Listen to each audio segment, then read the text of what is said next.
What's up, guys? My name is Brendan, and this is Student of the Community. In this series, you guys send me your clips through Instagram's direct messenger, and then I give you the best tips I can. That way, we're all able to learn from each other and become students of the entire tricking community. And guys, moving forward, there will be a new Student of the Community every Friday. So with all that said, let's get started. Our first clip comes from Josh, and he's looking for some tips on cleaning up his hook kick. Specifically, the hook kick at the end of a cart full hyper hook. Let's check it out.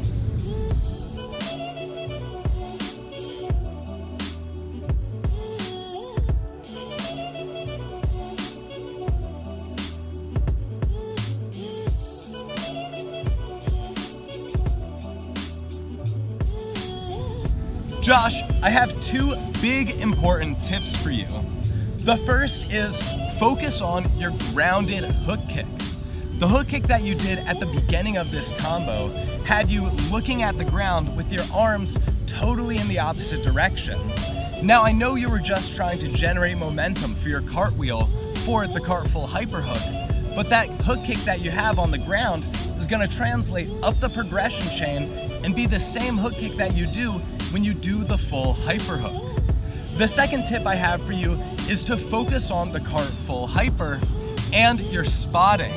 When you do a cart full hyper and you're first learning it, typically you spot the ground. But to do a solid full hyper hook, you want to be spotting your target. So focus on spotting up more and getting more comfortable with the hyper to the point where you're able to look up rather than down. And that will make your hook kick a lot better if you focus on getting a better grounded hook kick and you focus on getting better spotting coming out of the cart full hyper. Guys, I'm sorry about the noise. I'm next to an airfield and there are planes constantly. Our second clip is from Lucas, and he sent us one of his successful cheat gainers. Guys, I absolutely love this clip, and I'm so glad I get to share it with you. I'm gonna get cheat gainer tonight. I know what I was doing wrong. Let's go. Proud of you, kid. We're gonna take a quick break. I gotta. Oh shit! Oh shit! I did. Oh, finally. I'm gonna get cheat gainer tonight. I know what I was doing wrong. Let's go. Proud of you, kid. We're gonna take a quick break. I gotta. Oh shit! Oh shit! I did. Oh, finally. Lucas, that was a great cheat gainer, and I love the commentary, but I have one big tip for you and one thing I want you to really focus on, and that's your upper body and your spotting. When you do your cheat gainer, focus on your upper body, keeping your chest more forward and not dropping it so much on the swing. When you do your swing, you want a nice hollow body to arched body transition using your arms to generate that momentum.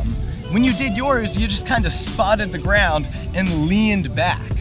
Not only that, but I want you to focus on your spotting, not just looking straight at the ground the entire time.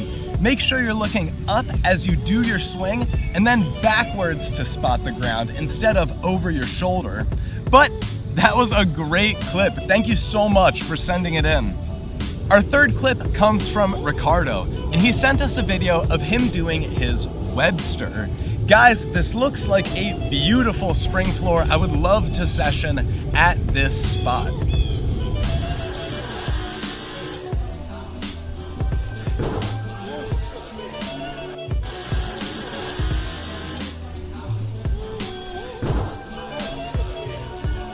Ricardo, what I want you to focus on is getting a bigger range of motion as you're kicking that leg for your Webster.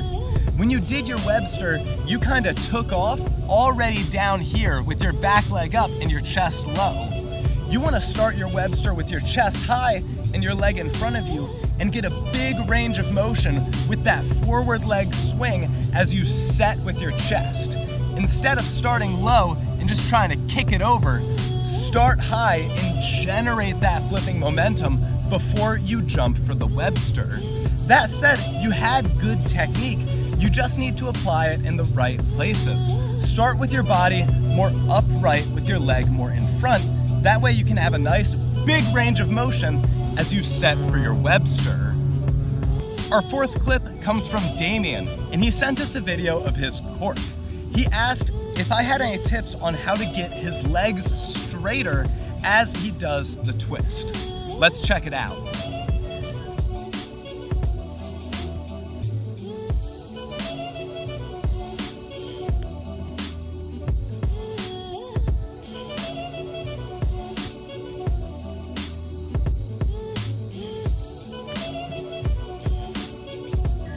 First, I want to say that was a good cork.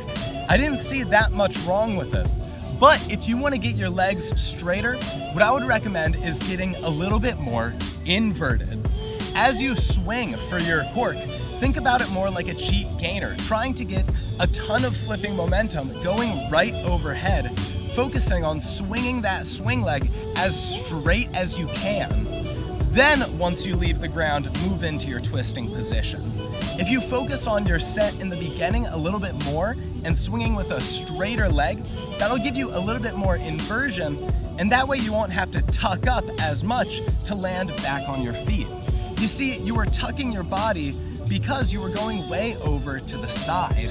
If you go a little bit more inverted in the beginning, you won't have to tuck as much to get your legs beneath you because you'll have a better, stronger set that goes more overhead.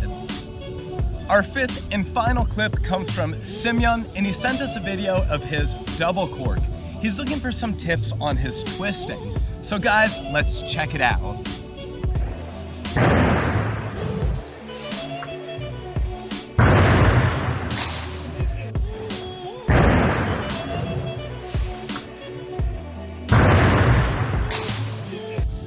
First, I want to say you had a great twist.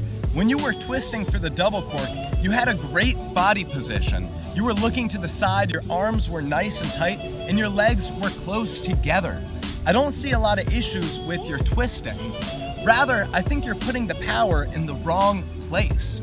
Right as you exit that master scoot and swing for your double cork, you need to put more power into it. You had a lot of power as you were ripping that twist, but you didn't have much power when you were setting in the beginning. If you set harder in the beginning and add more power to that, you'll have the flip you need to get back to your feet. I'm not that worried about your twist because you had a good one. Your body was tight and you just didn't have enough flip.